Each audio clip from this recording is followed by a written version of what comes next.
aussi, c'est toujours une application. C'est toujours, ça suit toujours la décomposition polyphase. Alors, c'est quoi ce principe des bandes de filtre? Je vous donne un exemple en audio. Par exemple, en audio, quand on fait le codage, on fait ce qu'on appelle le codage en sous-bande. Et je vais, peut-être à travers cet exemple, vous allez comprendre l'intérêt de la décomposition en bande de filtre. Déjà, c'est une décomposition. Donc, forcément, dès que je décompose, je vais revenir à la… Tout est lié. C'est-à-dire sur, sous, décomposition polyphase, les bandes de filtre, le changement de cadence, tout ça, c'est lié au même principe. Bien. Ici, en fait, qu'est-ce qu'on veut faire? Regardez, je vais prendre peut-être cet exemple. Alors, ça, c'est l'échelle de Mel. Alors, l'échelle de Mel, elle repose sur des appréciations psychoacoustiques. Quand vous avez un signal audio, en fait, il est composé la plupart du temps d'abord de sons graves. Tout le reste, les sons aigus, c'est ceux qui apparaissent le moins. D'accord? C'est-à-dire l'énergie, votre signal. Si vous devez faire, vous allez trouver votre signal, vous deviez le tracer. Vous allez trouver un truc qui fait comme ça et qui aura tendance à faire ça. Alors, les gens le sont dit, quand on veut faire de la transmission, pourquoi quand vous allez faire un codage, vous avez un module de codage, vous utilisez le code d'Hoffman, le code RL, un truc comme ça. Qu'est-ce que vous allez faire? Vous n'allez pas utiliser le même code pour tout le signal. En fait, qu'est-ce qu'on fait? On se dit, pourquoi ne pas séparer le signal en des tranches? Et puis, dans chaque fréquence, je vais adapter le codage qu'il faut. Ici, par exemple, les fréquences sont très petites. Pourquoi utiliser beaucoup de bits? Il se pourrait qu'ici, j'ai besoin que de 2 ou 3 bits, alors qu'ici, j'aurais besoin de 8 bits, alors qu'ici, j'aurais besoin de 16 bits. Pourquoi on fait ça? Ça nous permet non seulement de gagner du temps, ça nous permet aussi de réduire le bruit et surtout, gagner du temps. Je reviens à gagner du temps au moment de la transmission, parce que si vous ne codez pas tout le… C'est le principe du codage en sous-bande. Quand on utilise le codage en sous-bande, ça veut dire quoi? Ça veut dire sous, c'est plusieurs bandes. Au lieu de prendre les bandes, au lieu de prendre le tout, je vais prendre des sous-bandes et à chacune, je vais adopter un codage qui fait que je vais gagner du temps. Je pourrais même ici, par exemple, si j'ai des fréquences carrément très petites ici, je peux même ne pas l'envoyer. Je vais considérer que c'est 0 et je vais gagner du temps. Parce que regardez, ces fréquences, elles occupent une grande plage. Donc ici, si je n'envoie pas tout ça, je vais gagner beaucoup de temps. Alors, ce découpage suivant l'échelle de Mel, parce qu'on s'est rendu compte que l'information principale était ici. Donc, ici, on fait une analyse pointue. On analyse vraiment par petits morceaux. Et de plus en plus, on augmente les morceaux. Et si cette échelle-là, ça, ce n'est pas le double de ça. C'est une échelle qui s'est faite c'est empirique. D'accord? Ils ont fait des études, ils ont soumis aux gens à l'écoute des phrases, des fréquences pour voir à laquelle ils étaient la plus sensibles et laquelle je pouvais lui permettre d'occuper une grande bande et laquelle je devais diviser en sous-bandes pour l'analyser de façon plus fine. Alors, ce découpage en bandes, bien sûr, le plus simple, ce serait de prendre des bandes, ici, ce serait de prendre des bandes équivalentes.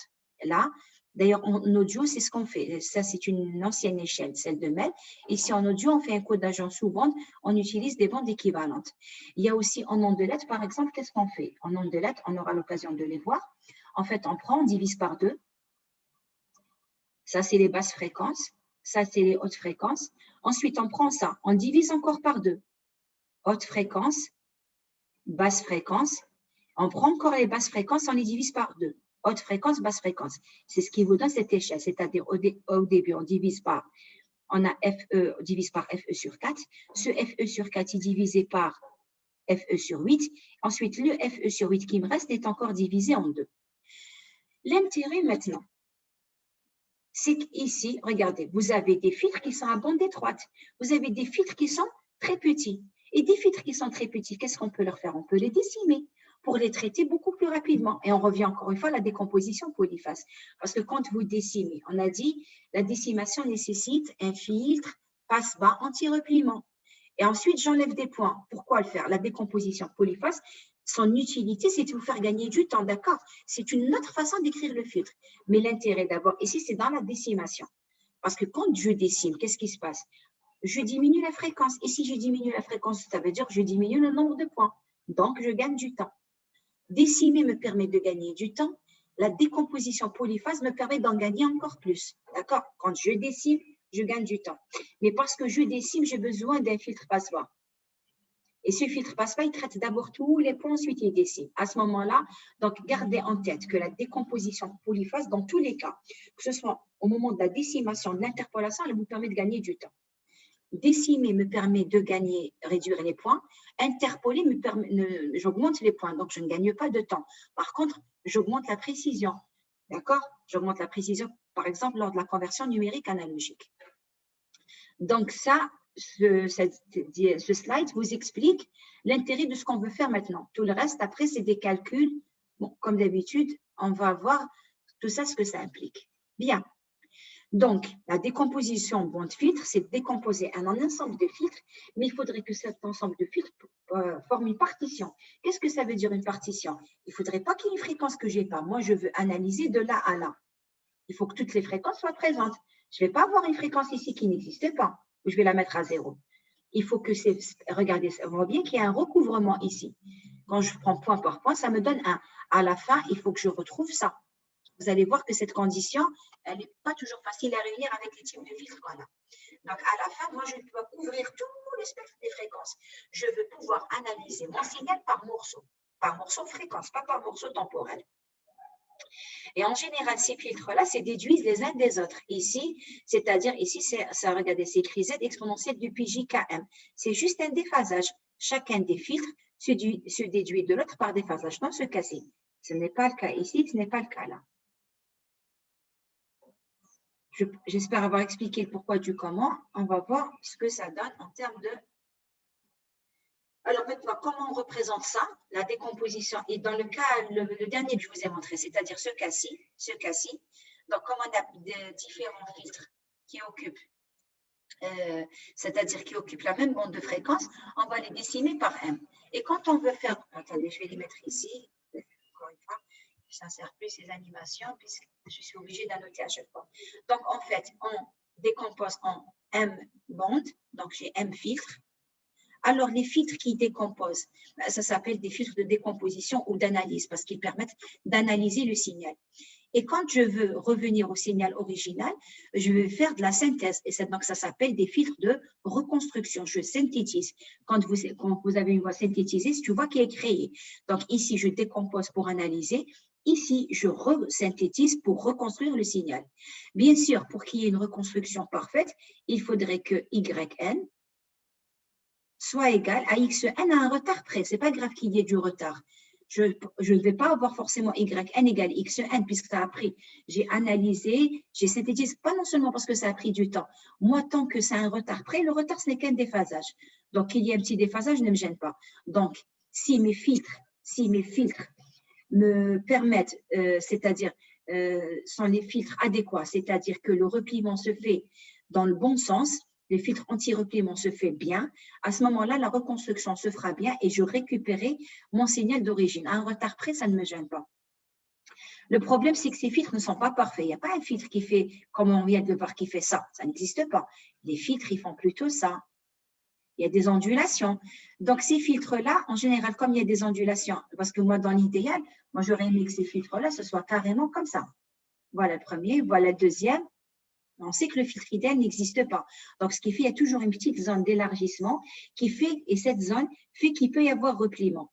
L'essentiel, il y a certains filtres qui peuvent éviter le repliement et d'autres pas. On aura l'occasion de les voir. Bien. Donc, voici. Alors, là, on va faire un petit peu de calcul, mais je vais essayer de ne pas m'éterniser dessus. Alors, rappelez-vous que vous, lorsque vous faites une décimation, lorsque vous faites une décimation, c'est comme si vous êtes en train d'échantillonner à nouveau. Puisque quand je fais une décimation,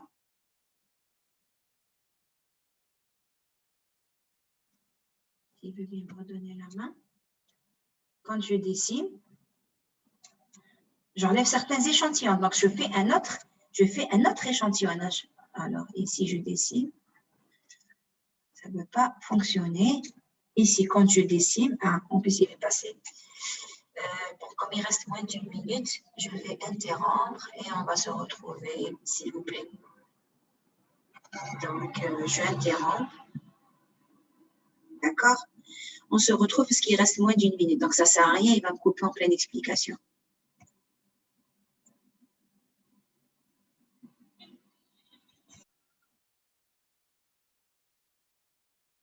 Je vais essayer d'être bref sur la démonstration, d'accord? Je sais que ça envoie autant de formules, ça fait un petit peu peur, mais c'est pas. Je vous rappelle juste quelque chose. Lorsque vous êtes, j'ai un signal qui était déjà numérique, d'accord? Voilà mon signal. Voilà mon signal XN. Ah, pardon, je vais refaire mon dessin. J'aurais dû ramener un dessin de ce qu'on a déjà fait, mais c'est pas grave, je vais le reproduire ici. Quand on a un signal XN, d'accord? Voici. Je vais prendre le cas simple où je suréchantillonne par deux, ou sous-échantillonner. D'ailleurs, on dit échantillonner. Donc, je suis en train d'échantillonner à nouveau. Je vais garder un point sur deux. Donc, en fait, je suis en train d'échantillonner. Quand vous échantillonnez, vous multipliez par un peigne de Dirac. Vous prenez votre signal et vous le multipliez par un peigne de Dirac. Un peigne de Dirac, quand on est en temporel, rappelez-vous, il se décompose en série de Fourier, ce qui nous permet de l'écrire comme étant 1 sur TE, somme des exponentielles du pi Jn t sur TE. En discret, vous faites l'analogie, vous remplacez juste votre t par n, vous remplacez petit n, parce que ce n'est pas le même, n, vous remplacez par k, et puis le TE, vous remplacez par m. Ça vous donne la décomposition en série de Fourier d'un signal discret. Donc, il se décompose comme ça en série de Fourier. Nous, quand on échantillonne, qu'est-ce qu'on fait? On prend le signal, on le multiplie par un peigne de Dirac, c'est-à-dire je vais prendre xn et je vais le multiplier par ça. C'est ce qu'on a fait ici. Donc, on a pris le signal, le voilà. Donc, ici, le signal, c'est ça mon signal. Je prends le signal et je le multiplie par un peigne de Dirac. Mais au lieu d'écrire le peigne de Dirac, je l'écris, au lieu de l'écrire comme ça, le peigne de Dirac, je l'écris sous cette forme. Pourquoi je l'écris sous cette forme? Parce que j'ai ici exponentielle et z, j'ai aussi exponentielle n. C'est pour pouvoir extraire une formule globale. Donc, ici, cette formule, c'est plus intéressante que d'écrire avec le Dirac. Donc, ici, ce signal-là, tel que je l'ai ici, donc c'est xn fois somme des exponentielles. Rappelez-vous donc, qui dit signal périodique, dit signal décomposable en série de Fourier. Alors, ici, grâce à cette écriture, si je mets n en facteur, je vais retrouver somme des xn exponentielle moins 2 pi j km 1 sur z à la puissance n, le tout à la puissance moins n, puisque j'ai multiplié cette quantité par cette quantité et j'ai mis n en facteur. Du coup, je pose ça, je pose comme étant égal Wm. Et n'oubliez pas que nous, on est en train de calculer la TZ, donc c'est la somme de tout ça, z moins n. Donc, on se retrouve avec quoi? On se retrouve à dire que xn, regardez ici, cette formule-là, ici, à partir de là, donc ça nous fait n sur m, somme de 0 à 1 moins n de quoi? Ça, c'est comme si c'était une TZ, rappelez-vous la TZ, c'est somme des xn, z moins n. D'accord? Ça, c'est la définition de la TZ. Et ici, regardez ce qu'on a. On a cet élément qu'on a appelé W fois Z à la puissance 1 sur M. Donc, c'est comme si c'était WX, WKM, Z à la puissance 1 sur M. Si vous développez cette expression suivant la TZ, vous allez retrouver ceci. Parce que tout simplement, c'est comme si tout ça, c'était tout ça, c'est un nouveau Z à la puissance moins N. Donc, comme tout ça, c'est Z, donc on l'écrit comme étant WK1, WKM1 sur ZM. Ici, rappelez-vous, si vous prenez Y de Z et vous remplacez Z par exponentielle 2 pi j FTE, vous allez retrouver la TF, c'est-à-dire Y de F. En le faisant ici, voilà ce qu'on trouve. Mais ça, on le savait déjà. Qu'est-ce qu'on trouve? On trouve que le signal sous-échantillonné, ce n'est rien d'autre que le signal X de F, mais avec une nouvelle période FE sur M. Mais ça, on le savait. Nous, quand on a sous-échantillonné, on avait trouvé que FE', c'était FE sur M, et que mon signal était périodique de période FE sur M. On l'avait trouvé par déduction. Là, vous avez la démonstration. Donc, lorsqu'on sous-échantillonne, la nouvelle période, c'est FE sur M. Par contre, lorsqu'on interpole, quand vous faites l'interpolation, le nombre d'échantillons augmente. Donc, ici, vous avez XNM et vous vous retrouvez la TZ. Regardez, quand vous exprimez la TZ, vous mettez M en facteur, vous trouvez que c'est Z moins N à la puissance M, que je peux écrire comme étant X de Z à la puissance M, puisque ça, c'est somme des XN, normalement Z moins N. Et là aussi, écrit, normalement, c'est Z moins N. Sauf qu'ici, c'est écrit ZM. Donc, si je remplace par ZM, ça fait bien moins NM. Parce que n'oubliez pas, c'est en facteur. C'est en puissance, pardon. Donc, ça fait bien Z moins NM. l'intérêt de ce que je viens de vous dire, c'est pour pouvoir juste vous le remontrer pour 2 exemples, parce que j'en aurai besoin pour une démonstration plus tard. Regardez, quand on décime par 4, ici j'ai pris un exemple. Si vous décimez par 4, donc en fait j'ai redéveloppé les formules. Donc ça c'est la formule en général. Donc si je décime par 4, il est logique que je trouve 4 éléments. Chacun de ces 4 éléments, si je le traduis en fréquence, bien sûr ce W là, qu'est-ce que c'est? C'est le fameux W qu'on avait utilisé au moment où on avait, parce que W c'est moins de pi j4, donc ça veut dire quoi? C'est-à-dire je vais prendre le cercle trigonométrique et je vais le diviser par 4. Donc, et je vais dans le sens, c'est un moins ici. Et je vais dans ce sens. Donc là, le premier élément, c'est 1. Ici, c'est moins J. Comme quand on faisait la TFTD. Ça, c'est moins J, ça, c'est moins 1, et ça, c'est J. Donc, en fait, W04, c'est celui-là. W04. Ça, c'est W14. Ça, c'est W24. W34. Donc, si vous décimez par 4, vous aurez 4 W. Vous allez diviser sur votre sac, vous allez vous le repérer en 4, c'est-à-dire en commençant votre 0 commence ici. Si c'était par 3, vous l'auriez divisé par 3. Si c'était par 8, vous l'auriez divisé par 8. Vous auriez trouvé 8 valeurs. Donc ici, le premier, c'est 1. Le W14, c'est moins J. Non, je me suis trompée. Oui, j'ai fait copier-coller. Comme j'ai fait copier-coller, je n'ai pas corrigé. Donc ça, ah non, j'ai dit des bêtises, ça c'est juste. Ça c'est W, non, ça ne dépend pas de K. Donc le prochain, c'est moins 1, c'est ce qu'on a là. Le prochain, c'est J. Du coup, Y de F, c'est somme des X de F moins K, FE sur 4. Qu'est-ce que j'ai fait? Je vous ai fait une petite représentation ici pour que vous voyez le lien.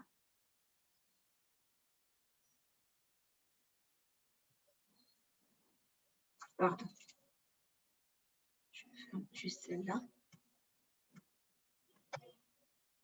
Oui, mais elle va aller un peu vite. Regardez ici, je remets la notation.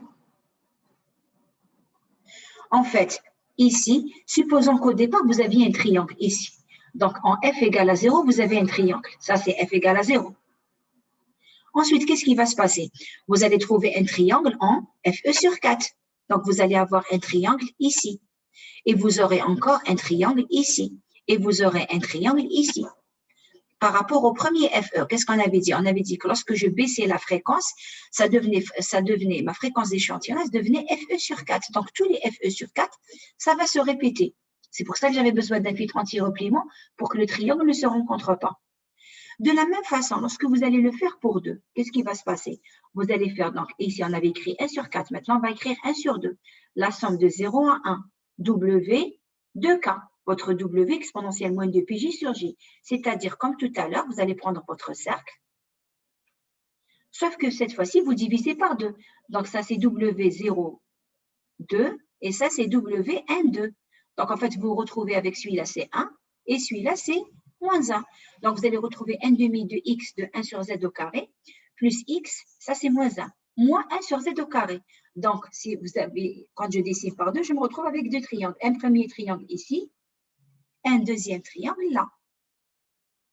D'accord? C'est juste pour voir que c'est exactement la même chose.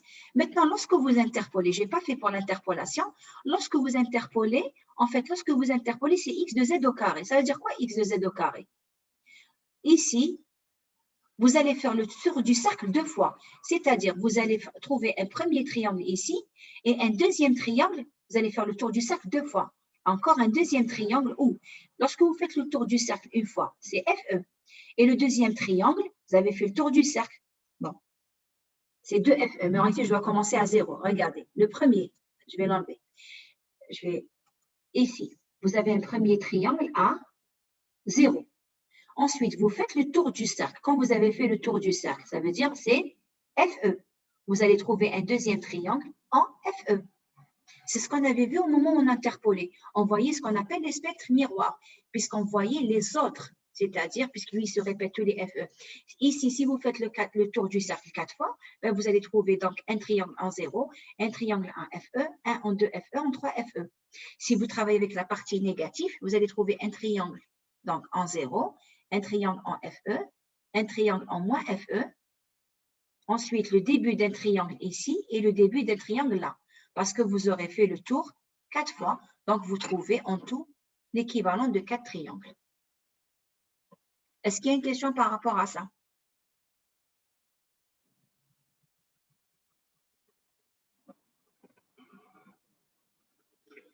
J'ai besoin de ces développements parce qu'à un moment donné, on va chercher ce qu'on appelle des filtres. Et j'ai besoin que vous connaissiez ces expressions.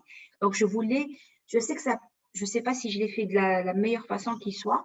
C'est-à-dire que je voulais lier le tracé, la TF.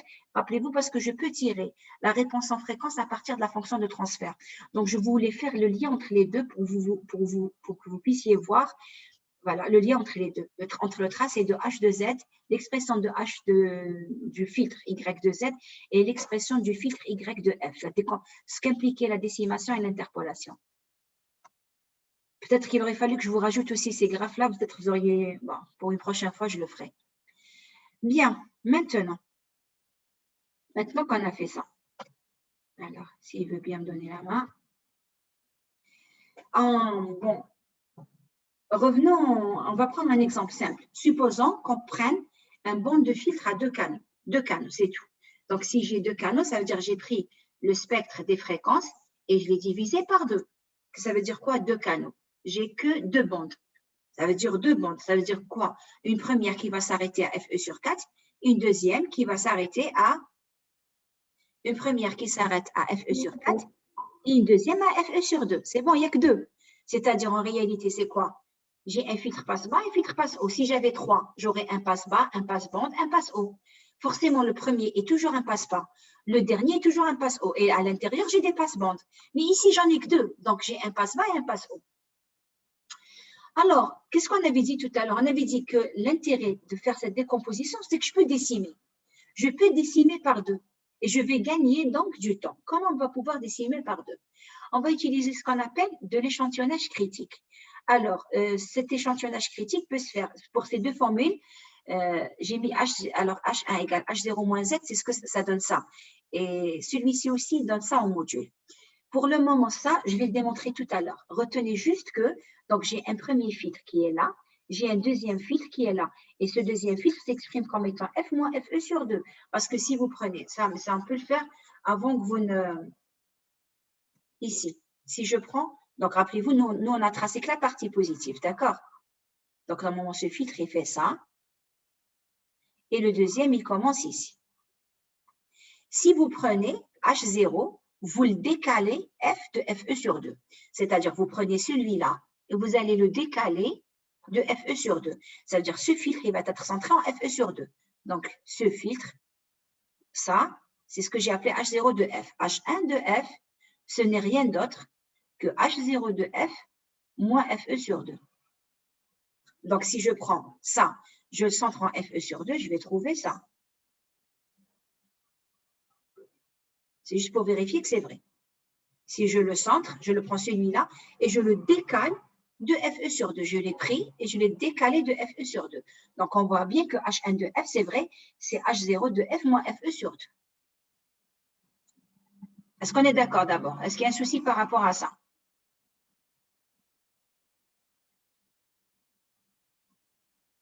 OK. D'accord. Regardez ce qu'on va faire maintenant. Là, vous devez bien me suivre.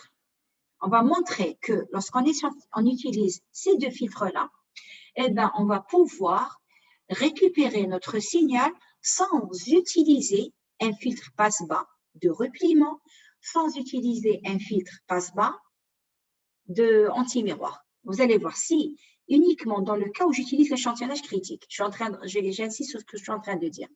Je suis en train de dire que si vous utilisez ces deux filtres comme ça, tels qu'ils sont, ici, quand vous allez décimer, vous n'avez pas besoin d'avoir un filtre passe-bas anti-repliement. Ici, quand vous allez interpoler, vous n'aurez pas besoin d'un filtre anti-repliement. Voilà ce que je suis en train de dire.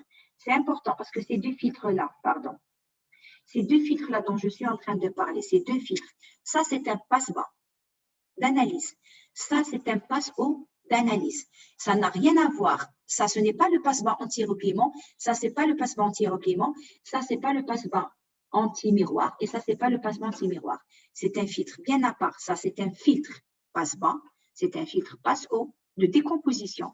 C'est un filtre passe-bas de reconstruction. C'est un filtre passe-haut de reconstruction. Et donc, je suis en train de vous dire que si vous travaillez avec ce type de filtre, vous n'aurez pas besoin des 2 filtres passe-bas d'anti-repliement au moment de la décimation et vous n'aurez pas du filtre passe-bas anti-amirement au moment de l'interpolation. Alors, vous allez me suivre maintenant pour que je puisse vous expliquer ça. Donc, vous allez supposer que, donc je suis toujours, j'ai remis juste donc, ma décomposition ici, j'ai remis mon filtre. Regardez que si j'utilise ce qu'on appelle l'échantillonnage critique, d'accord? Si j'utilise l'échantillonnage critique, c'est-à-dire je me limite, mon filtre, il contient Fe sur 4, mon filtre s'arrête à Fe sur 4, et bien je vais filtrer à Fe sur 4 exactement, et bien vous allez voir que ici, puisque mon filtre, sa taille c'est Fe sur 4, je vais et donc utiliser, parce que je décime par 2, si je décime par 2, donc ma fréquence est coupée en 2, donc la fréquence de coupure ici, FC, c'est Fe sur 4. Je suis en train de reprendre. Si mon filtre, je vais décimer par 2, donc je divise ma fréquence par 2, et ma fréquence de coupure donc, se trouve ici à Fe sur 4, vous n'avez aucune crainte, vous n'avez pas besoin d'un filtre anti-repliement. On va le voir. Regardez. Ici, au départ, qu'est-ce que je suis en train de faire? Je suis en train d'appliquer le passe-bas. Mais je l'applique comment le passe-bas?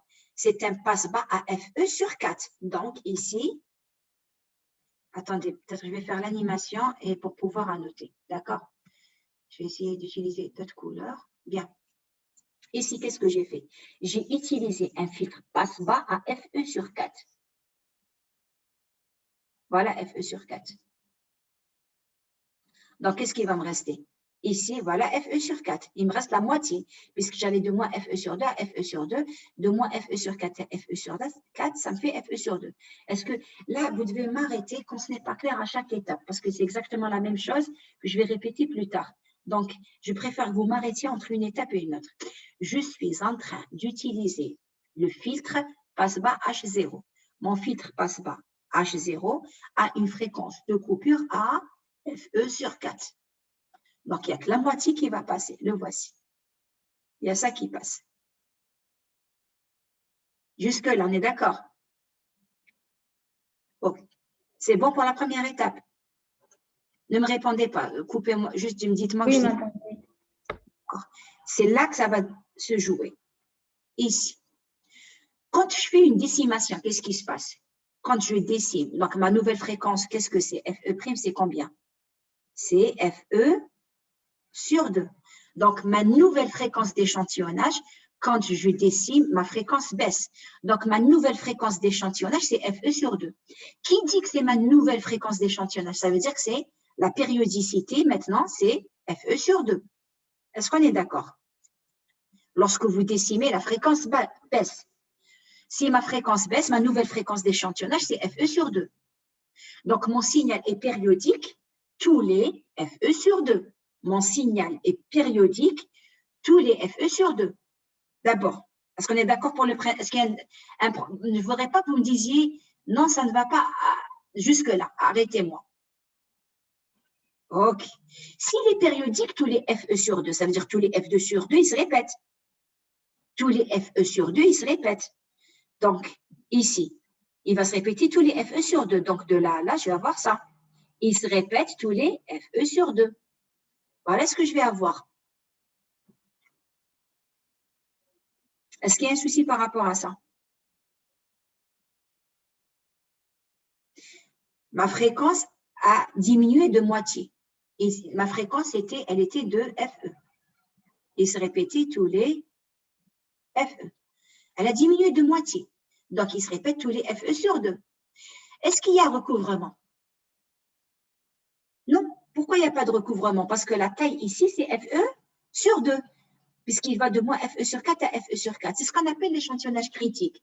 C'est-à-dire que vous échantillonnez exactement à la fréquence qui est la taille de votre filtre passe-bas. Vous décimez, c'est-à-dire vous analysez avec un filtre qui est la moitié, un filtre qui est la moitié de la bande. Et vous décimez avec la moitié de la bande. Donc ici, je n'ai pas de recouvrement. Je n'ai pas de recouvrement. Pourquoi je n'ai pas de recouvrement? Parce qu'il se répète tout. Il a une taille de Fe sur 2. Il se répète tous les Fe sur 2. Je n'ai pas de recouvrement. C'est ça qu'on appelle l'échantillonnage critique.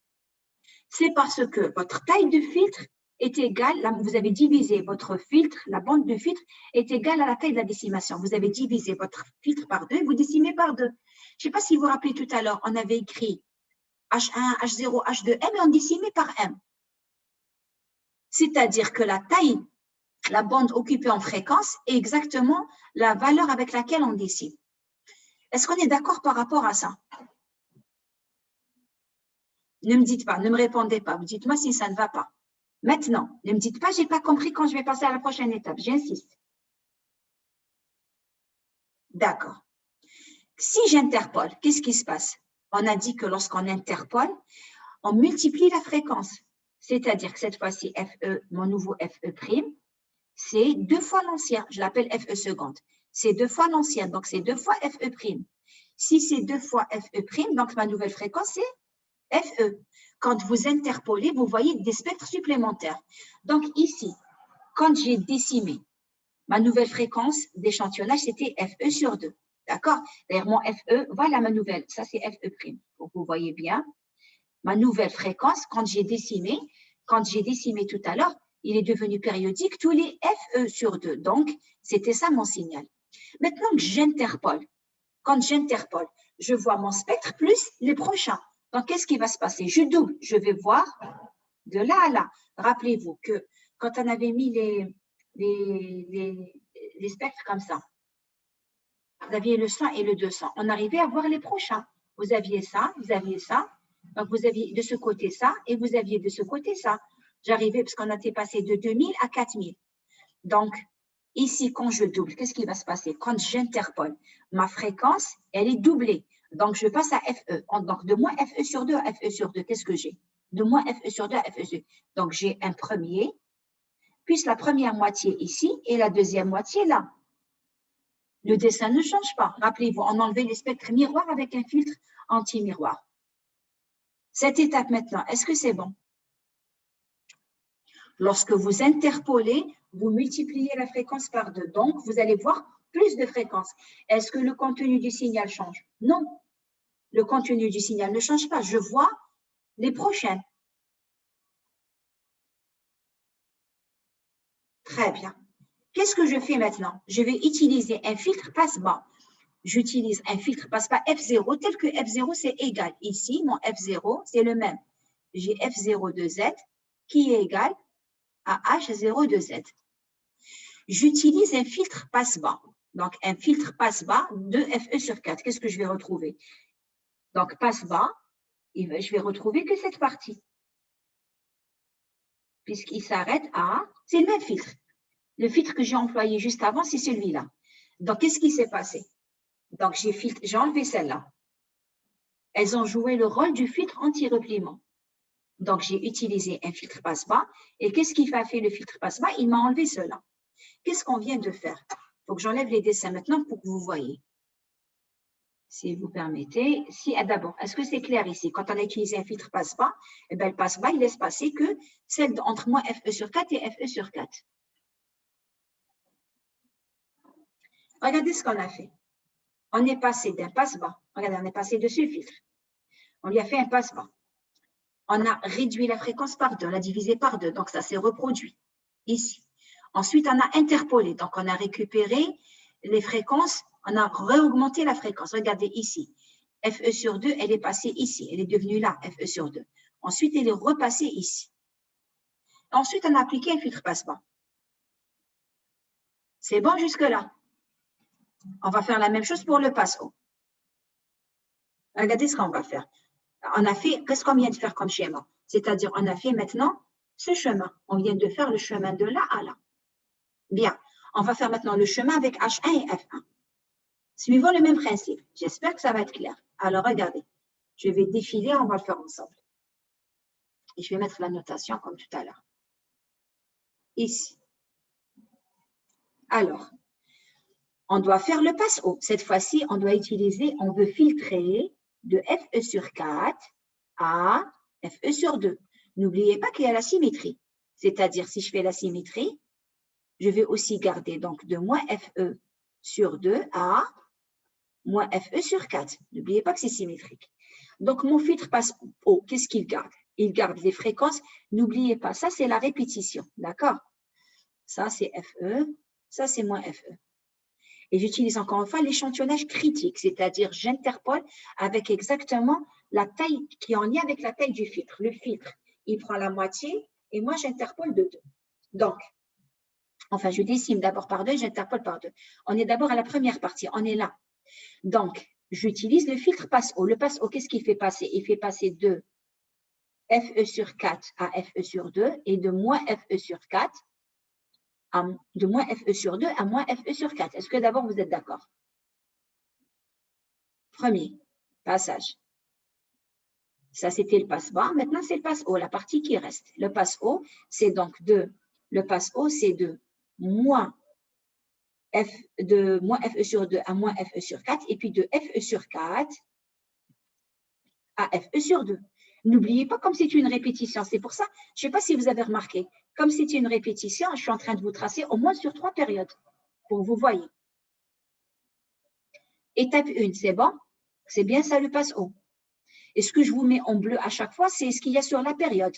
Ici, est-ce qu'en faisant le filtre passe-haut, la fréquence a changé? Non, c'est toujours, elle est la même. La fréquence est toujours la même. S'il n'y a pas de question par rapport à ça, on va faire la suite. On a dit que lorsqu'on décime, si je décime par 2, la nouvelle fréquence, FE', c'est FE sur 2.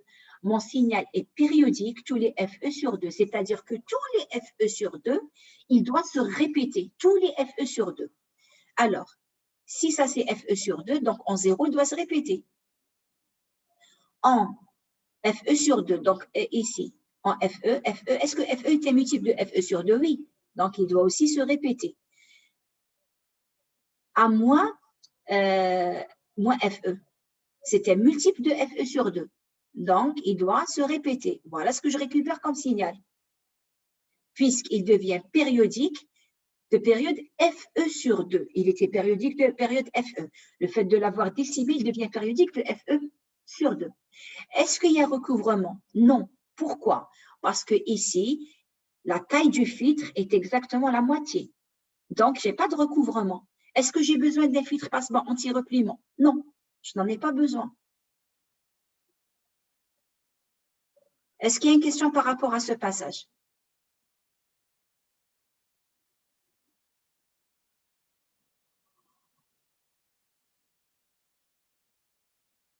C'est bon? Madame. Oui. D'accord. Qu'est-ce qu'on doit faire maintenant? On doit interpoler. Qu'est-ce qu'on a dit de l'interpolation? Quand vous interpolez, ça veut dire la fréquence, c'est multiplié par 2. Est-ce que le contenu spectral change? Non. Au lieu de voir une période du signal, j'en vois 2. Donc, c'est 2 FE', donc je reviens à FE. Donc, mon nouveau signal, il est périodique. Regardez ici, FE, il a diminué, il est devenu ici. Ici, on a diminué par 2. Ma nouvelle fréquence que j'ai appelée FE', la voici. Maintenant, si j'interpole, qu'est-ce qu'on a dit? On voit les spectres miroirs. Donc, au lieu de voir que ça, je vais voir ça, plus la prochaine ici. Donc, voilà mon signal. Voilà mon signal. Il va de moins FE sur 2 à FE sur 2. Pourquoi? Parce que le signal, quand on interpole, on voit ce que j'avais au départ, plus ceux des prochaines. La prochaine positive ici, la prochaine la négative par là. Ça, c'est l'interpolation. Est-ce que je vais appliquer un filtre anti-miroir? Non, je n'en ai pas besoin. Pourquoi je n'en ai pas besoin? Qu'est-ce qu'on doit faire dans cette étape maintenant? Qu'est-ce qu'on a fait ici? Regardez, on a fait la première étape. On a appliqué le passe-haut. On a décimé. Quand on a décimé, il y a eu répétition. Ensuite, on a interpolé, je prends juste plus. Maintenant, je dois appliquer le passe-haut. Quel passe-haut? Le passe-haut qui prend de FE sur 4 à FE sur 2. Donc, je dois prendre de FE sur 4 à FE sur 2. Donc, je dois prendre cette partie de FE sur 4 à FE sur 2. Je dois prendre la partie de moins FE sur 2 à FE sur 4. Regardez, c'est bien ce qu'on a. Et bien sûr, comme c'est une répétition, il faut le faire tous les FE. Où est-ce qu'il est FE? Il est là.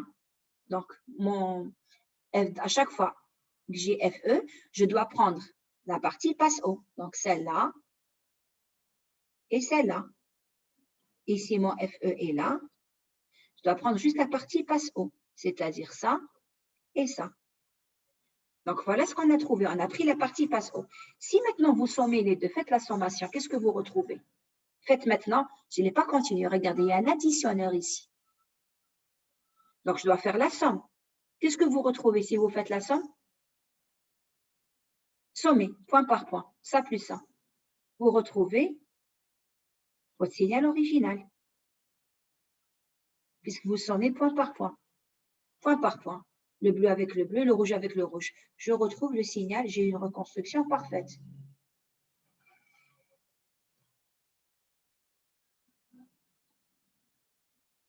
Est-ce que j'ai eu besoin des filtres passe-bas anti-repliement et des filtres passe-bas anti-miroir? Non. Grâce à quoi? Grâce à ce qu'on appelle l'échantillonnage critique. Donc, quand vous décomposez de cette façon, ce qui marche bien sûr pour 2 va marcher pour 3, va marcher pour 4.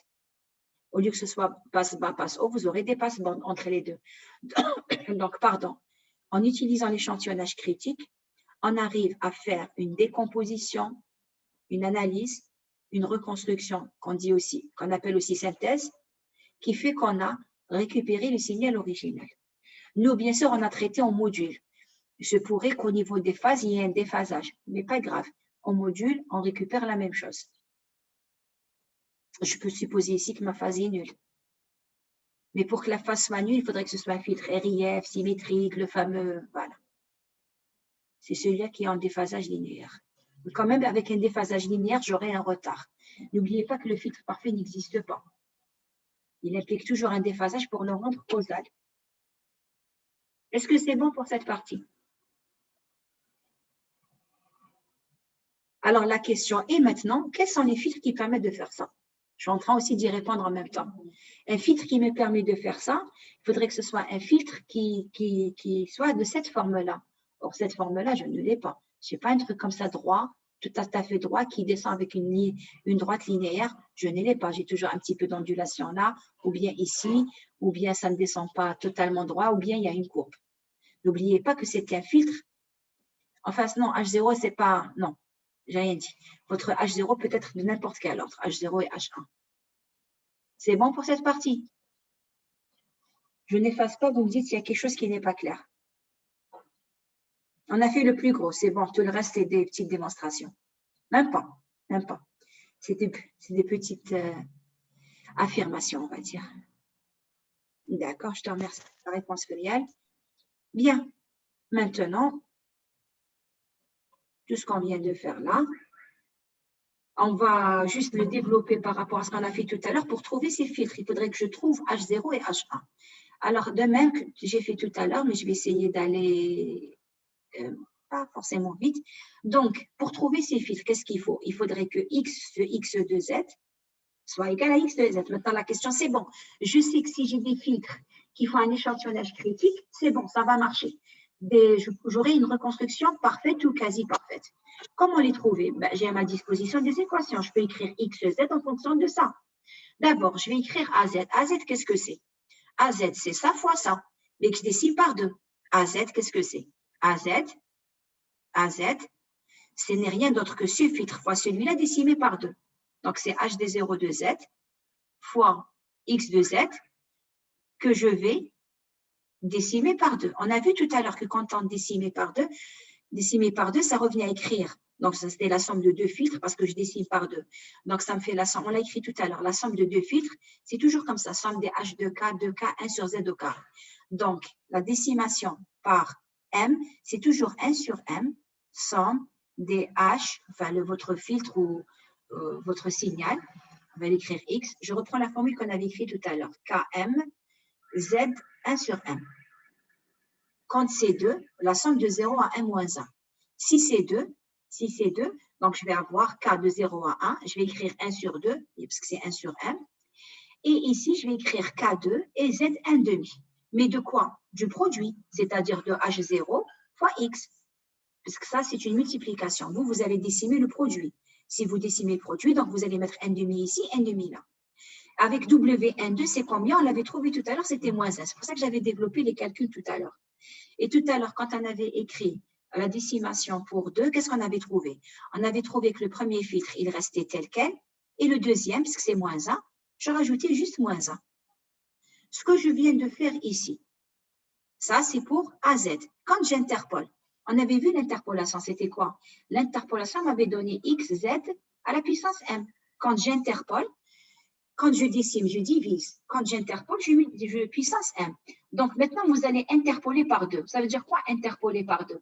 Ici, AZ sera interpolé par 2. Donc ça va devenir A de Z au carré, puisque M égale 2.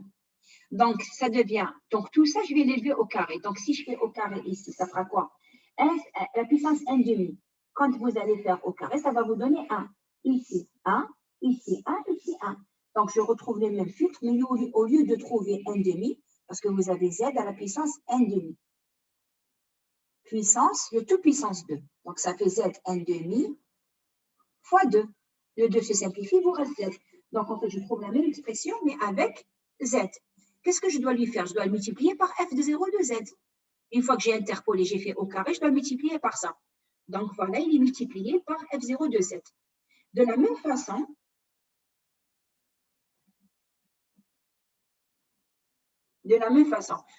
pour la partie qui est en bas, je ne vais pas la réécrire. C'est la même chose. Sauf que là où c'est écrit H0, je vais le remplacer par H1. Là où c'est écrit F1, je vais le remplacer F0, je vais le remplacer par F1. Ce qui fait donc en haut, je vais avoir, en haut, j'ai F0 1 demi de ça, et en bas, je remplace F0 par F1 et je remplace H0 par H1. Je trouve cette expression. Nous, qu'est-ce qu'on veut? On veut que ça, ce soit égal à ça.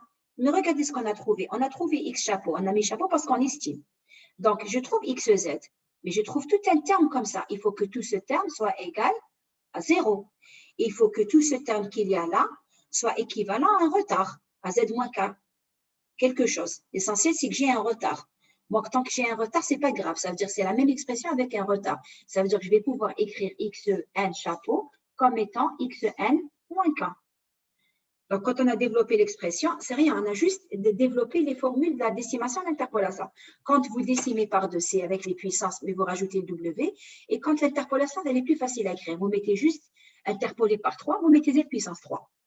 L'essentiel, l'expression qu'on a trouvée, on les a sommées. En les sommant, donc on a ramené, parce que ici c'est multiplié par XZ, on a mis en facteur. Ça nous a fait n demi de F0 H0 plus F1 H1. n demi de F0 H0 plus F1 H1. Plus cette expression, avec cette expression, on a mis X moins Z en facteur. Si je mets X moins Z en facteur, ça me fait quoi? Ça me fait donc, c'est F1 fois H1, le voici, fois H moins Z, et j'ai F0 fois H0 de moins Z. C'est ce que j'ai ici. Donc, ici, par rapport au développement, je vais prendre cette expression telle qu'elle est, je vais la mettre là à la suite. Ici. Oui, je vous ai mis les vrais filtres, d'accord? Les vrais filtres, regardez ici, je crois que j'avais pris des filtres qu'importe non. C'est droit, mais n'empêche que ici, ce n'est pas un truc linéaire. Comme ce n'est pas un truc linéaire, ce n'est pas évident que lorsque vous allez les sommer, parce que je veux que les filtres, recouvrent tout le spectre, c'est-à-dire que les filtres, quand je les somme, il faut que ça donne ici comme ça, une droite. Ce n'est pas évident, il y a certains types qui le font, et enfin, on va en parler tout à l'heure. Alors, maintenant, cette expression, donc je vous disais, on a bientôt, il ne reste pas beaucoup de, je crois, 3 ou 4 slides. Donc ici, qu'est-ce qu'on a dit? Et on a dit, il faut qu'on annule ça. Ça doit être égal à 0. Pour que ça soit égal à 0, qu'est-ce qu'il faudrait? Il faudrait que f de 0 de z, soit il est égal à moins h1 de z, moins z. Je mets avec un moins, d'accord? Donc, je reprends ici. Là, il me manque une parenthèse. OK. Donc, il faut que ça, ce soit égal à 0. Pour que ça soit égal à 0, c'est du genre, vous avez A fois B plus C fois D. Donc, si A est égal à moins C et que B est égal à D, ben, ça va être égal à 0. Donc, ou bien A égale à C et B égale à moins D pour avoir 0. Il faudrait que ça, ce soit égal à ça et ça, ce soit l'inverse de ça. Donc, c'est ce qu'on a mis ici. Regardez, votre A. Voilà votre A et voilà votre C. Voilà votre B et voilà votre D. C'est soit A égale C ou bien A égale moins C. C'est ce qu'on a fait ici. Regardez, ça, c'est le cas A égale C et B égale moins D. Et ça, c'est le cas A égale à moins C et B égale à D. Maintenant, vous avez combien d'inconnus? Donc déjà, ici, j'ai deux équations. D'accord? A égale à C et j'ai besoin, et attendez que je ne dise pas de bêtises. Ah oui, et j'ai une troisième équation parce que je vais pouvoir remplacer ici. Mais il me manque une quatrième. Donc, je suis obligée de rajouter une condition, soit sur H, c'est-à-dire quelque chose qui va me lier H1 et H0, parce que les autres, je peux les trouver. Donc, ici, qu'est-ce qu'on fait? En fait, on pourrait développer celle-ci en remplaçant, mais n'empêche, ça me fait quand même trois équations, donc c'est-à-dire ça, 1, 2 et 3. Il me faut une quatrième. Alors, si j'impose que H1 de Z égale H0 de moins Z, en fait, je me retrouve avec une certaine expression et c'est ce qu'on appelle les filtres, les filtres miroirs en quadrature. Je vais vous expliquer ce que c'est.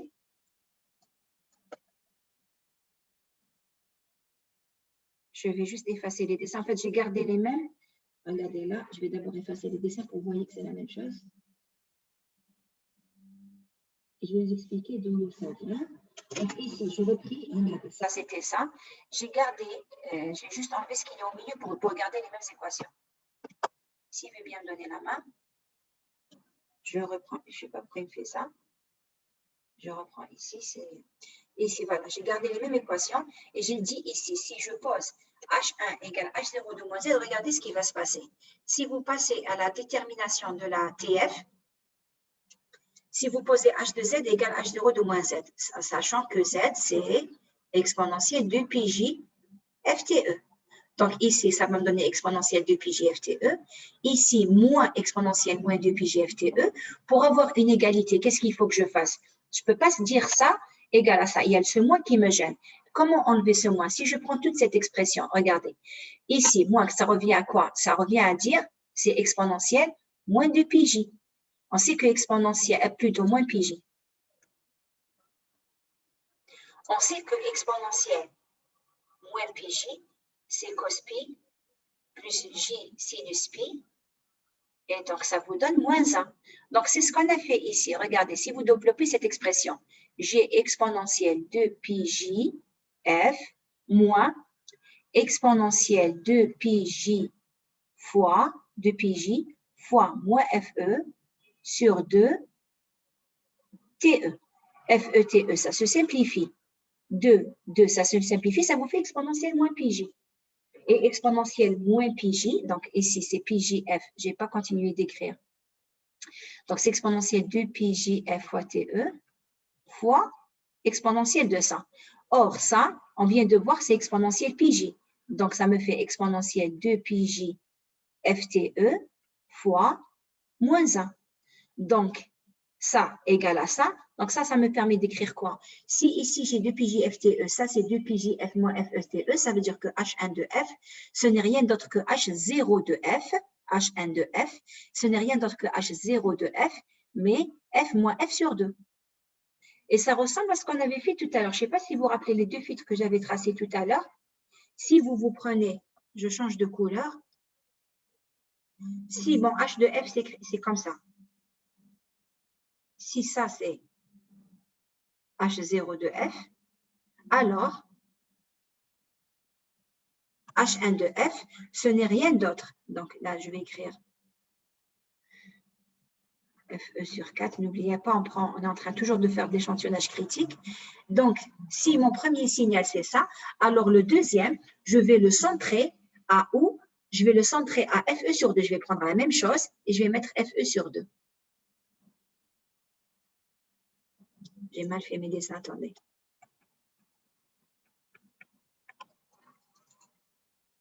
Donc, si je prends ici FE sur 2, alors mon deuxième, ce n'est rien d'autre que H0, mais décalé de FE sur 2. Je vais prendre la même chose. Et je vais le dessiner comme ça. Et ça doit vous rappeler quelque chose, c'est ce qu'on avait fait tout à l'heure. Et ils se coupent, donc, forcément, puisque c'est le même, ils vont se couper à FE sur 4. J'aurai mon fameux échantillonnage critique. Je viens de trouver que une des conditions pour que j'ai reconstruction parfaite, il faudrait que H0 de F, H1 de F soit égal à H0 de F moins FE sur 4. Les autres filtres, on peut les trouver directement. Parce qu'est-ce qu'on a dit? On a dit ça, F0 de Z, qu'est-ce que c'est? C'est moins H1. On a dit que F0 de Z, alors là, 1, c'est C. Là, c'est, alors, pardon, parce que ce qu'ils sont ici. Voilà, F0 de Z, c'est H0 de Z et F1, c'est moins H0 de moins Z. Ça, on aura l'occasion de les développer en TD pour que vous voyez ce que c'est. Déjà, regardez, votre F0, c'est H0. C'est-à-dire, votre filtre passe-bas de décomposition, c'est lui-même le filtre passe-bas d'analyse, de reconstruction. Le filtre d'analyse et le filtre de reconstruction, c'est-à-dire celui de décomposition et celui de reconstruction. Analyse, on dit l'équivalent de quand on dit analyse, c'est synthèse. Donc, qu'importe, lorsque vous décomposez avec H0, vous reconstruisez aussi avec H0 de Z, puisque F0 est égal, et le même, est égal à H0 de Z. On a trouvé ces conditions, on a trouvé autre chose. On a vu que le dessin ressemblait à ce qu'on voulait faire tout à l'heure. Alors, il y a un petit problème quand vous allez faire ces filtres-là. Il y a un petit souci ici, comme ça descend comme ça. Quand vous allez sommer les éléments un à un, ça ne vous fait pas un truc parfait, ça vous fait un truc qui fait ça. Il n'y a qu'un seul filtre, il y a qu'un seul, à un moment donné, ça descend au milieu. Il y a un seul filtre qui s'écrit comme ça, ce qui s'appelle le filtre de Haar, qui vous permet d'avoir un truc bien droit.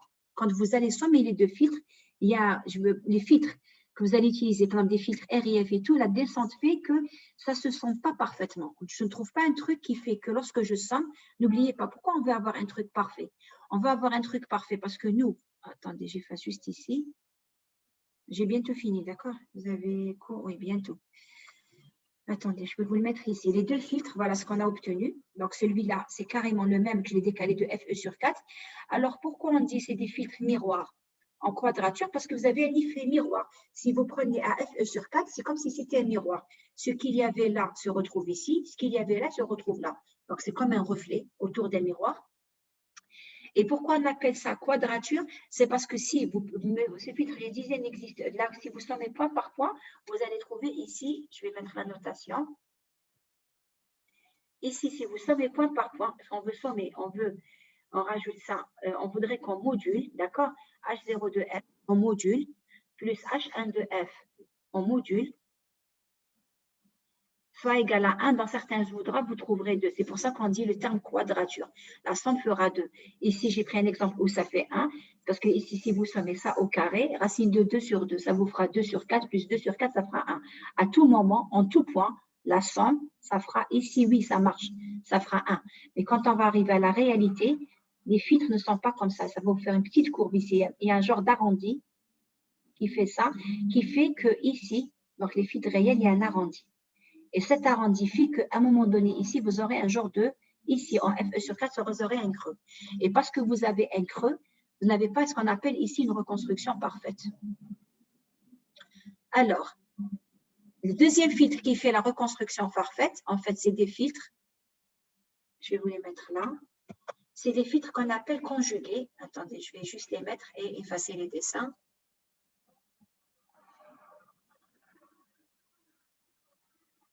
Alors, en fait, donc si tu sors aussi, donc je remets ici deux quadratures.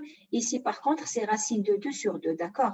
Donc, quand vous allez élever au carré, et ici, quand vous allez élever au carré, ça fera donc 2 sur 4. Que je ne dise pas de bêtises, ça fait, c'est racine de 2, pas racine de 2 sur 2, je dis des bêtises. C'est racine de 2. Donc, quand vous allez faire racine de 2 au carré plus, attendez, je suis en train... Parce que normalement, 1,4, 1,414, c'est racine de 2. Si je fais racine de 2 au carré, voilà, plus racine pour le deuxième. Non, je ne vais pas l'écrire comme ça. Ce n'est pas racine de, pardon. C'est l'écriture qui était fausse. Si je fais H0 de F au carré, plus H1 de F, H1 de F au carré, vous allez trouver 2. Pourquoi? Parce que ça, c'est racine de 2. Racine de 2 au carré, ça fait 2. Et ici, il vaut 0. Donc, vous aurez 2 plus 0. La même chose ici. Vous aurez 2 plus 0. Et ici, vous avez 1. Il se coupe en 1. Ces filtres-là, vous aurez une reconstruction parfaite parce qu'à tout moment, ça plus ça, ça plus ça, ça plus ça, vous allez trouver ça. C'est-à-dire votre filtre les effets de l'anti-repliement ici sont compensés par le filtre qu'il y a là. Donc, quand vous allez faire la reconstruction, ce sera parfait. Ce qui n'est pas passé, ce qui est moins bien passé ici, va mieux passer là. Donc, en tout point, la somme des deux filtres, je reviens au fameux triangle de tout à l'heure, ce qui va passer ici et ce qui va passer là, c'est-à-dire ici, si ça passe, il y a une petite partie de celui-ci qui va passer, elle va être compensée par cette partie, parce qu'à tout moment, la somme des deux vous donne une constante. Donc, on les appelle filtre conjugué, filtre conjugué en quadrature, parce que j'ai dit, vous faites la somme, ça vous fait 2. Et pourquoi conjugué? Parce que cette fois-ci, regardez la différence. Tout à l'heure, j'avais H1 de Z égale H0 de moins Z. Ici, c'est moins 1. Vous avez un moins 1. Quand vous faites moins 1, ça vous fait conjugué, moins 2 pi JF. Et du coup, la formule, au lieu que ce soit H1 de F égale H0 de F moins FE sur 2, c'est FE sur 2 moins. Vous avez un moins F ici, dû au fait que vous avez ici moins 1. C'est pour ça qu'on les appelle conjugués. Par contre, cette fois-ci, votre reconstruction sera parfaite pour ce type de filtre, sauf qu'au niveau calcul, c'est beaucoup plus complexe à calculer. Voilà pour les deux filtres, parce que ces deux filtres-là, on va les utiliser par la suite pour les ondelettes. Bien sûr, nous, on a développé le bon à deux filtres et rien ne nous empêche d'élargir ça avec des filtres à un filtre. Maintenant, comme tout filtre, je fais, c'est la dernière diapositive. Comme tout filtre, quand je veux décimer par 2, autant faire une décomposition polyphase. Si je veux interpoler par 2, autant faire une décomposition polyphase. Pourquoi? Parce que je veux gagner du temps. Le même principe, comme vous ici, vous avez H1. Alors regardez, je l'explique brièvement comment faites la décomposition polyphase. Comme H1 de Z égale H0 de moins Z, ça veut dire quoi? Quand vous écrivez H0 de Z, c'est quoi? C'est H0 de N, H0, H0, plus H1 de Z moins 1, plus H2 de Z moins 2, ainsi de suite. Quand vous utilisez moins Z, qu'est-ce qui va se passer? C'est les coefficients impairs qui vont changer quand c'est pair. Quelque chose qui est pair, quand c'est pair, moins ou plus, ça va vous donner la même chose. Donc, qu'est-ce qui se passe? Si le filtre H0 se décompose comme ça, et bien le filtre H1, vous aurez juste un moins, puisque ça, c'est des coefficients pairs.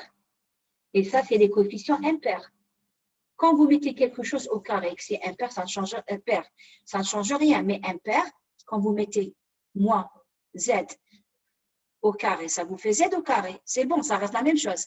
Mais moins Z à la puissance 3, ça vous donne moins Z à la puissance 3. Donc, or, comme ça c'est pair, ça c'est impair. Donc, ici,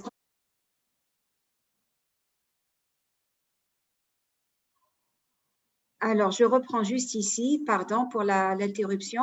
Donc, ici, je reprenais. J'avais dit, donc, ici, comme des coefficients pairs, ici, c'est les coefficients pairs. Ça, c'est les coefficients impairs. Donc, quand vous mettez moins Z, les coefficients pairs restent. Ce impair passe avec un signe moins. On a dit que F0, c'est H0. Donc, on garde F0, identique. Et F1, c'est moins H0. Donc, ça veut dire, je vais prendre H1. F1, c'est moins H0. Et H1, donc, ça veut dire c'est aussi moins H1. Donc, je vais prendre H1, je vais lui mettre un moins. Donc, la décomposition polyphase, regardez, c'est vraiment mon dernier truc. Ici, H0, qu'est-ce que c'est? Regardez, H0, c'est P0 plus P1. C'est bon. Je vais mettre une autre couleur pour que vous voyez. Donc, H0, c'est, regardez la flèche, j'ai un additionneur. C'est ça, H0, c'est ça plus ça. Par contre, le deuxième filtre H1, c'est quoi? C'est ça moins ça. Donc, je trouve ce filtre, mais je place ici un moins. Eh bien, la même chose pour le filtre F0 et le filtre F1. Votre filtre, alors le deuxième filtre, F0 et F1. Donc, F0, qu'est-ce que c'est? C'est un plus. Donc, je trouve ça plus ça. Le filtre F1, qu'est-ce que c'est? C'est si je distribue le moins. Donc, ça me donne, c'est P1 moins celui-là. Regardez où se trouve P0. P0, il est ici cette fois-ci. Donc, mon deuxième filtre, qu'est-ce que c'est? C'est P0, P0. Attendez que je ne confonde pas. On a mis P0, voilà. Mon deuxième, donc on a placé F1 ici. Attendez que je ne me gourre pas. Donc, ça, c'est mon F0 de Z. F0 de Z, qu'est-ce que c'est? C'est ça plus ça. Et F1 de Z, qu'est-ce que c'est? C'est celui-là moins celui-là. Donc, ça veut dire c'est P0 de Z, P1 de Z, c'est ça moins ça. Ensuite, qu'est-ce qu'on a dit sur la décomposition polyphase? Ici, une fois que vous avez fait votre décomposition polyphase, qu'est-ce que vous devez faire? Vous devez ramener ce 2 ici. Quand vous allez ramener ce 2-là, qu'est-ce que c'est? Vous allez appliquer l'identité noble. Vous allez inverser les filtres. Donc, vous allez mettre 2, P0. Vous ne mettez plus la puissance. La même chose pour ce filtre. Quand je ramène le 2 ici, ça me fait quoi?